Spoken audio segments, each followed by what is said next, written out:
Hi friends, doctor के द्वारा patient की जांच करने के लिए बहुत सारी चीजें की जाती है, जिससे एक चीज जिसमें से है लैब टेस्ट।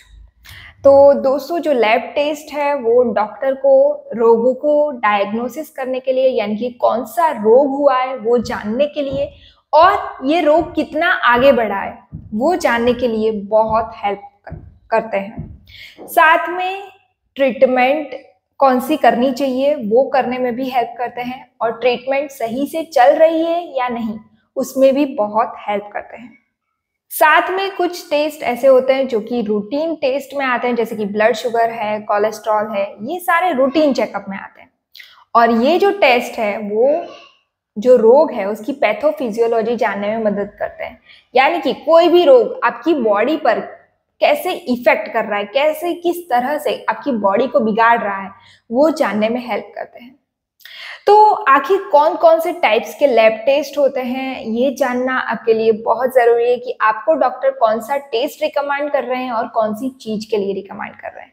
तो उसके लिए काफी सारे टाइप्स है। आज इस वीडियो में मैं उसी बारे में बात करने वाली हूँ कि कौन कौन से टेस्ट होते हैं और किस तरह से आप जानेंगे कि कौन सा टेस्ट किस चीज के लिए किया जाता है। तो चलिए देर न करते हुए शुरू करते हैं। मैं हूं डॉक्टर राधा डांगी और आप सभी का मेरे इस चैनल पर बहुत बहुत स्वागत करती हूँ। कई टाइप्स के टेस्ट होते हैं। डॉक्टर आपकी कंडीशन के अनुसार एक से ज्यादा टेस्ट भी रिकमेंड कर सकते हैं।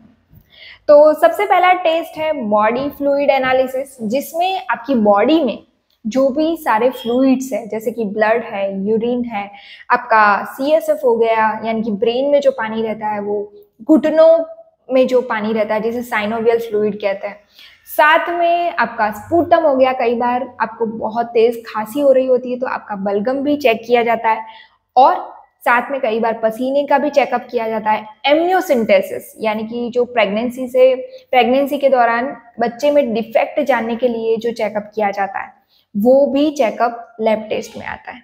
तो ये जो टेस्ट के लिए खून लिया जाता है वो फिंगर प्रिक यानी कि टिप से लिया जाता है, या फिर वेन पंक्चर यानी कि वेन में से लिया जाता है। दूसरा देखें तो कई सारे जेनेटिक टेस्ट होते हैं, जिसमें DNA क्रोमोसोम का पता लगाया जा सकता है। उसमें क्या करते हैं कि आपके जो भी जन्मजात डिफेक्ट है वो नेक्स्ट जनरेशन में ना आए उसके लिए पता लगा सकते हैं। जैसे कि DNA टेस्ट करते हैं, उसमें प्रोटीन टेस्ट करते हैं, क्रोमोसोमल टेस्ट करते हैं, ये सारी चीजें उसमें की जाती है। साथ में कई बार क्या होता है कि ब्रेस्ट कैंसर के बारे में भी पता लगाया जा सकता है उसमें। इन सब चीजों को जेनेटिक टेस्टिंग में डाला गया है। तीसरा देखें तो EEG होता है और ECG होता है, यानी कि बॉडी का कोई एक पार्ट किस तरह से काम कर रहा है, यानी कि अच्छी तरह काम कर रहा है या फिर नहीं कर रहा है। तो ECG होता है जिसे इकोकार्डियोग्राफ कहते हैं, और EEG होता है जिसे इलेक्ट्रोएन्सेफेलोग्राम कहा जाता है। EEG आपके ब्रेन की एक्टिविटी जानने के लिए किया जाता है और ECG आपकी हार्ट की एक्टिविटी जानने के लिए किया जाता है। तो ये सारी बहुत सी बेसिक सी चीजें हैं जो आपको पता होनी चाहिए, जो आपके डॉक्टर आपको रिकमेंड करते हैं वो आपको पता होना चाहिए कि ये क्या चीज है। नेक्स्ट है इमेजिंग टेस्ट। इमेजिंग टेस्ट में क्या होता है, जो बॉडी के अंदर के पार्ट्स है वो स्क्रीन पर देखे जाते हैं। आपने देखा होगा जैसे एक्सरे हो गया, USG हो गया, CT स्कैन हो गया, MRI हो गया, ये सारे टेस्ट जो है वो इमेजिंग टेस्ट में आते हैं। सबसे पहला है एक्सरे का टेस्ट। एक्सरे में क्या होता है कि आपको जो मशीन होती है उसके सामने खड़ा कर दिया जाता है, या फिर बैठा दिया जाता है, या फिर लेटा दिया जाता है।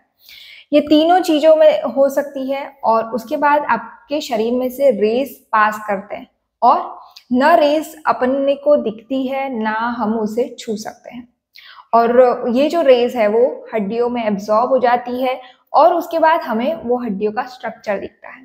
तो इस तरह से एक्सरे होता है। साथ में देखें तो एक्सरे जो है वो हड्डियों के लिए, दांत के लिए बहुत अच्छा काम करता है, उसमें काफी अच्छी तरह आप देख सकते हैं।